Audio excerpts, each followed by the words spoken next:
Friends, हम लोगों ने चैप्टर 9 को कंटिन्यू कर रखा है ना। तो आज की वीडियो है हमारा ये चैप्टर 9 से रिलेटेड ही है, ठीक है। और आज की ये मान लीजिए लास्ट क्लास है 9 के चैप्टर से रिलेटेड, फिर अपने पास में केवल रिटर्न वर्क ही रहेगा। तो देखिए आज की जो हमारी क्लास है वो टॉपिक क्या है, लास्ट टॉपिक है एक जैसे क्लोन वर्ड होता है, क्लोन। पहले आप समझिए क्लोन कि क्लोन किसको बोला जाता है, ठीक है। क्लोन का मीन्स ये होता है जैसे कोई भी सेल है, ठीक है, कोई भी ऑर्गन है और कोई भी ऑर्गेनिज्म है।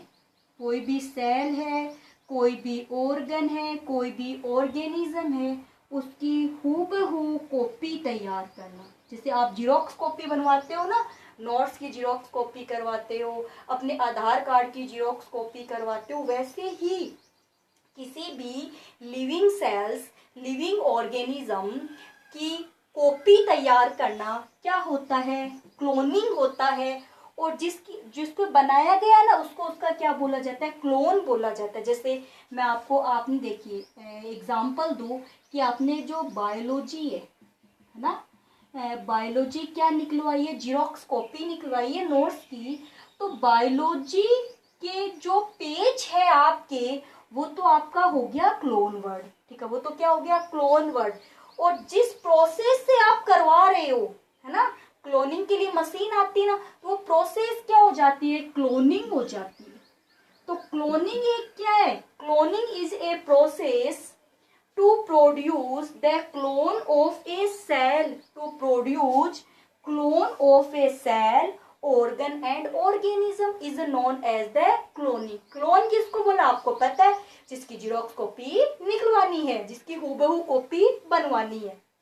आगे क्या बात समझ में इतनी, चलिए। तो क्लोन वर्ड किसमें, हूबहू। अब देखिए जो क्लोन होगा ना वो अपने पेरेंट्स के बिल्कुल सिमिलर होगा, सेम वैसा का वैसा दिखेगा, कोई फर्क नहीं दिखाई देगा उसको। यानी जो क्लोन जो होंगे वो morphologically, genetically similar to the parents. Clone क्या होंगे, मॉर्फोलॉजी। तो मॉर्फोलॉजी किसको बोलते हैं, वो कैसा दिखाई देता है, जेनेटिकली यानी उसके जीन सेम किसके जैसे है, अपने पेरेंट्स के जैसे होंगे, सिमिलर वैसा का वैसा वो दिखाई देगा।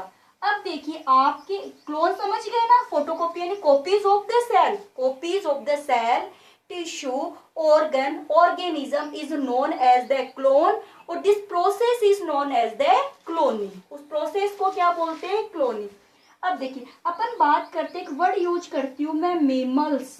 ऐसे तो क्लोन बहुत सारे बनाए गए हैं, मेमल्स। मेमल्स किसको बोलते हैं, तो आपने शायद 7th क्लास में पढ़ा होगा कि मेमल्स किसको बोलेंगे, जो अपने बच्चों को क्या फीड करवाते हैं, मिल्क फीड करवाते हैं। जो अपने बच्चों को क्या पिलाते हैं, दूध पिलाते हैं, वो सभी किस में आते हैं, मेमल्स में आते हैं, ठीक है।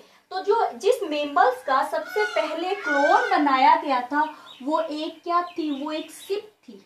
क्या थी, एक सिप, ठीक है, एक सिप थी। और इसका क्या बनाया गया था, क्लोन बनाया गया था। क्लोन समझ गए ना, हूबहू इसकी ही जैसी एक और सिप बनाई गई थी, और उस सिप का क्या नाम रखा गया, डोली। क्या रखा गया उसका नाम, डोली। याद रख लोगे ना, डोली सिप कब बनाई गई थी, ये भी बात अपन करेंगे। कब तक वो जीवित रही इसकी बात भी अपन करेंगे, बट इतना आपको एक बार समझना होगा, ठीक है। आगे क्या बात समझ में कि फर्स्ट मेमल्स क्लोन किसका बनाया गया था, सिप का। जो क्लोन बना था, है ना, ये जो बनी थी ना डोली, ये भी सिप ही थी। डोली भी क्या थी, सिप ही थी, और सेम इसके जैसे पहले वाली के जैसे दिखाई दे रही थी, ठीक है। ये बनाने वाले कौन थे, अपन उसकी बात करेंगे अपन। इवान विल्मुट, किसने बनाया था, इवान विल्मुट ने बनाया था। अब आपको बता दूं ये साइंटिस्ट नहीं था इवान विल्मुट। कहीं आप ये सोचो कि साइंटिस्ट होते वो ही काम करते हैं, ऐसा कुछ नहीं, माइंड होना चाहिए। इसके माइंड में ये बात है, क्यों ना मैं इसका क्लोन बना दूं। ये क्या था, सिप को चराता था, लेके जाते ना बकरियां वगैरह लेके जाते हैं चराने के लिए, तो इसका काम भी, तब देखिए कितना माइंडेड था, इसने एक सिप से दो बना दी, सेम ऐसी की ऐसी। अब देखिए, अब इन्होंने फंक्शन परफॉर्म करने स्टार्ट किए। जिस इंस्टीट्यूट ने इसमें बनाया, यानी जिस लेबोरेटरी ने इसने बनाया, इसके साथियों ने जो काम किया था, वो जगह कहाँ थी? रोसलेन इंस्टीट्यूट ऑफ इडनबर्ग। कहाँ थी? इडनबर्ग के अंदर थी। कहाँ थी? इडनबर्ग के अंदर थी। ठीक है, फिर फर्स्ट जो मेंबर शिप का नाम क्या रखा गया? डॉली रखा गया था। कब बनी थी ये डॉली? 5 जुलाई 1996। इसका जन्मदिन कब आता है? कब आएगा? आता था, अब तो है नहीं ना। 5 जुलाई 1996 को जन्म हुआ था इसका, डॉली का। अब ये बात समझ में आई ना? फर्स्ट मेमल क्लोन शिप का था, जिसका क्या नाम था? डॉली, जो अपनी पेरेंट्स के बिल्कुल हूबहू सेम वैसी की वैसी दिखाई दे रही थी। ठीक है, इयान विल्मुट और उसके साथियों ने इस एक्सपेरिमेंट को किया था। इसका जन्म कब हुआ? 5 जुलाई 1996 को हुआ। अब चलिए, अब अपन देखते हैं कि प्रोसेस कैसे की। अब यहाँ देखिए, मैंने दो शिप के नाम लिख रखे। एक का नाम क्या लिख रखा है मैंने? आप आराम से देखिए, बोर्ड पे लिखा हुआ आपको दिखाई दे रहा होगा, फिन डोरसेट शिप। क्या है?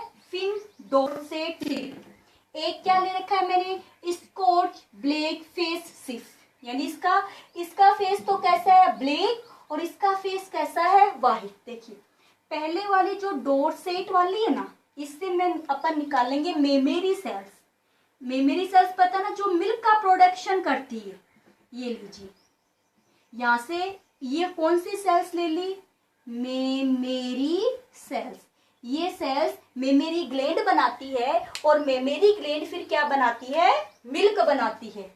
ये वाली ने ये, इससे अपन क्या ले ले? ओवम। ओवम तो पता है ना, फीमेल गैमिट को बोलते हैं, अनफर्टिलाइज्ड ओवम।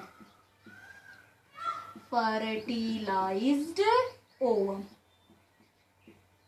ये लीजिए, ये बीच में है न्यूक्लियस। आपके अनफर्टिलाइज का ओवम तो समझ में आ गया ना? देखिए, ओवेरी होती है, ओवेरी फीमेल गैमिट बनाती है, उस फीमेल गैमिट को क्या बोलते हैं? ओवम बोलते हैं। अभी इसका स्पर्म के साथ में फ्यूजन नहीं हुआ है। ठीक है, अगर फ्यूजन हो जाता ना, तब तो ये फर्टिलाइज्ड हो जाता। अभी फ्यूजन नहीं हुआ है, इसीलिए इसको अनफर्टिलाइज्ड बोलते हैं। या स्पर्म नहीं लाएंगे अपन, फर्टिलाइजेशन नहीं करवाएंगे। अब इन्होंने क्या किया, इसमें से एक जो सेल्स है ना, जैसे ये सेल्स है, इस सेल में से ये जो सेल्स है, इस सेल्स का जो साइटोप्लाज्म है, और साइटोप्लाज्म को डिस्ट्रॉय कर दिया। To destroy the cytoplasm, to destroy the cytoplasm.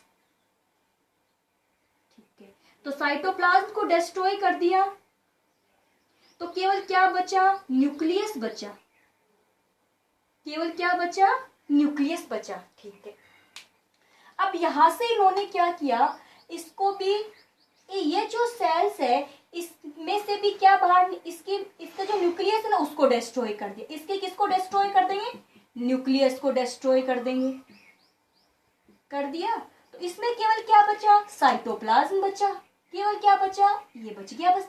Nucleus नहीं बनाया ना मैंने, तो ये तो क्या दे रही है? न्यूक्लियस दे रही है।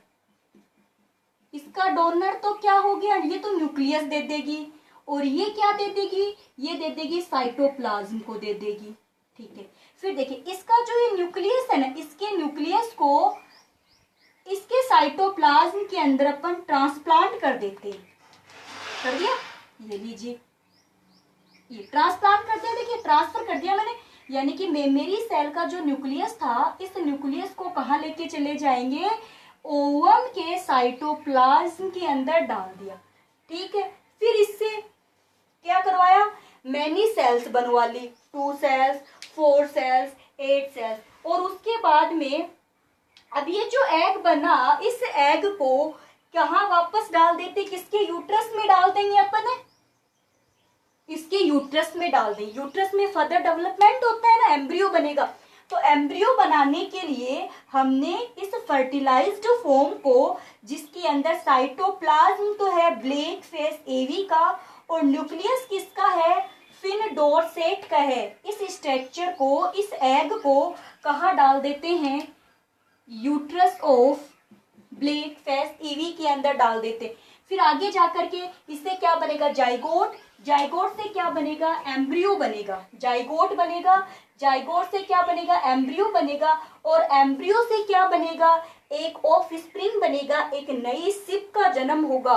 और वो जो नई सिप होगी वो किसके जैसी होगी? फिन डोरसेट के जैसी होगी। कैसी होगी? फिन डोरसेट सिप के जैसी हो जाएगी। आगे ना बात समझ में?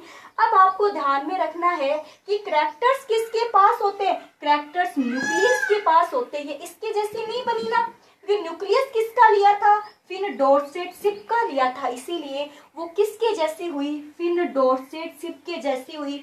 तो कैरेक्टर्स किसके पास होते हैं? न्यूक्लियस के पास होते हैं। तभी जो सिप डोली बनी ना, वो डोली इसके जैसी बनी। क्लियर होगी ना आपके? ये प्रोसेस है। फिर उस जन्म हुआ। अब ये कब तक जीवित रही? 14 फरवरी 2020 जो डोली बनी थी ना, 14 फरवरी 2003 यहाँ तक ये जीवित रही। उसके बाद में डाई हो गई थी। ऐसे तो बहुत सारे क्लोन बनाए गए थे, लेकिन इतने लॉन्ग टाइम तक लाइव रहने वाला फर्स्ट मेमल क्लोन यही था। तो ये वीडियो आपको अच्छे से देखना है, प्रोसेस को समझना है। क्लोन क्या है, फर्स्ट क्लोन किसका बनाया गया था, ठीक है। फर्स्ट मेमल्स क्लोन सिप का था, इसका डोली नाम था, और कैसे बनी थी, सब प्रोसेस को अच्छे से देखना है।